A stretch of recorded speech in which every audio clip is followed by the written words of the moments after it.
Assalamualaikum warahmatullahi wabarakatuh. Perkenalkan, nama saya Sevira Nolita, NIM 2101411152 dari kelas PSD 4E.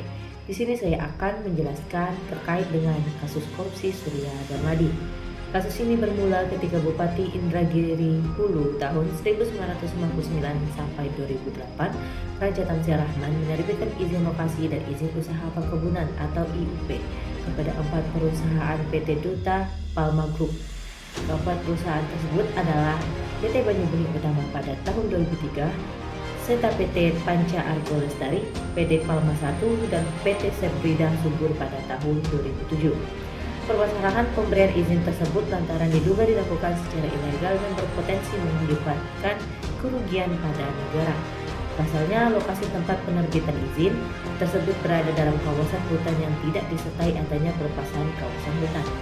Kuasa hukum Surya Darmadi, Jennifer Girsang, berharap majelis hakim memutus vonis nantinya secara proporsional sebab menurut dia kasus yang menjerat kliennya tidak layak naik ke pengadilan sebab sudah diakomodasi undang-undang kerja. Adapun ex-Bupati Indragiri Hulu, Raja Tamsir Rahman, dituntut 10 tahun penjara dengan kewajiban membayar denda senilai 1 miliar subsidi dan 6 bulan kurungan penjara. Pada tanggal 1 Agustus 2022, Kejaksaan Agung menetapkan Surya Darmadi sebagai tersangka atas dugaan pengerobotan lahan kelapa sawit dengan luas 37.095 hektar di Kabupaten Indragiri Hulu, Riau. Lahan tersebut digarap tanpa izin oleh Grup Duta Palma, perusahaan perkebunan kelapa sawit milik Surya alias Apek, sepanjang 2003 sampai 2022. Surya diketahui sudah 3 kali tak mengajukan panggilan Kejaksaan Agung usai penetapan dirinya sebagai tersangka.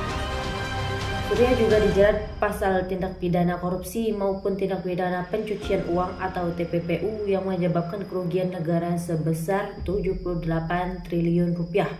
Surya juga sebelumnya telah ditetapkan tersangka kasus korupsi revisi alih fungsi hutan di Provinsi Riau kepada Kementerian Kehutanan tahun 2014 oleh Komisi Pemberantasan Korupsi.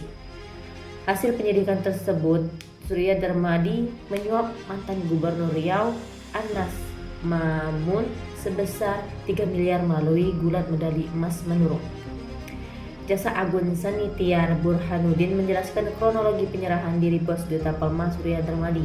Dia mengatakan penyerahan diri ini bermula dari surat menyurat antara Kejaksaan Agung dengan pihak Surya Darmadi. Dia menceritakan pihak Surya Darmadi mengirimkan surat tentang rencana menyerahkan diri. Surat itu kemudian ditindaklanjuti dengan komunikasi oleh pengacara Surya, Jennifer Girsang, kepada Kejaksaan Agung. Burhanuddin mengatakan Surya terbang dari Taiwan menggunakan penerbangan China Airlines C1761. Surya mendarat di Bandara Soekarno-Hatta pada pukul 13.30 waktu Indonesia Barat. Kejaksaan Agung menyita berbagai aset milik Surya selama proses penyidikan. Sejumlah aset yang disita diantaranya 2 hotel di Bali dan 1 helikopter. Penyidik juga menyita 40 bidang tanah yang tersebar di Jakarta, Riau, dan Jambi. 6 pabrik kelapa sawit yang berlokasi di Jambi, Riau, dan Kalimantan Barat turut diambil oleh Kejaksaan Agung. Di Jakarta, Kejaksaan menyita 3 apartemen dan 6 bangunan yang ditaksir bernilai ekonomi tinggi dari Surya alias Apek.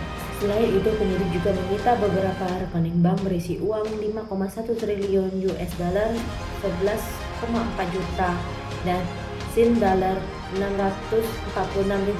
Kejaksaan memperkirakan total nilai aset yang disita tersebut berjumlah 17 triliun. Pada persidangan 6 Februari 2023, Surya Darmadi dituntut penjara seumur hidup dengan denda 1 miliar. Selain itu, ia juga diwajibkan membayar uang pengganti 78,8 triliun rupiah. Terdakwa kasus korupsi perizinan lahan Surya Darmadi sempat berteriak soal tekanan yang diterimanya dari Kejaksaan Agung saat memasuki ruang sidang di Pengadilan Negeri Jakarta Pusat. Surya menjalani sidang vonis pada hari Kamis 23 Februari 2023.